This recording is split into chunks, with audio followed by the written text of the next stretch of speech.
சிங்கப்பெருமாள் கோவில் அருகே அரசு பேருந்தும் லாரியும் நேருக்கு நேர் மோதிக்கொண்ட விபத்தில் 10க்கும் மேற்பட்டோர் காயமடைந்து அரசு மருத்துவமனையில் சிகிச்சை பெற்று வருகின்றனர்.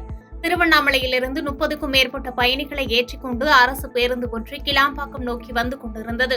அப்போது செங்கல்பட்டு அடுத்த சிங்கப்பெருமாள் கோவில் பகுதியில் உள்ள தேசிய நெடுஞ்சாலையில் அரசு பேருந்து வந்து கொண்டிருந்தபோது சாலையை கடக்க முயன்ற கண்டெய்னர் லாரியின் மீது பயங்கரமாக மோதி விபத்துக்குள்ளானது.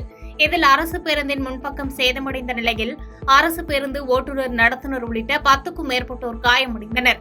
இதனையடுத்து சக வாகன ஓட்டிகள் விபத்தில் காயமடைந்தவர்களை மீட்டு சிகிச்சைக்காக செங்கல்பட்டு அரசு மருத்துவமனைக்கு அனுப்பி வைத்தனர்.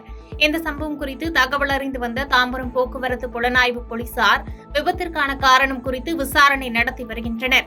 இந்த விபத்தால் சென்னை திருச்சி தேசிய நெடுஞ்சாலையில் போக்குவரத்து பாதிக்கப்பட்டது. பாதகம் செய்பவரை கண்டால் நாம் பயங்கொள்ளலாகாது பாப்பா, மோதி மிதித்து விடு பாப்பா, அவர் முகத்தில் உமிழ்ந்து விடு பாப்பா.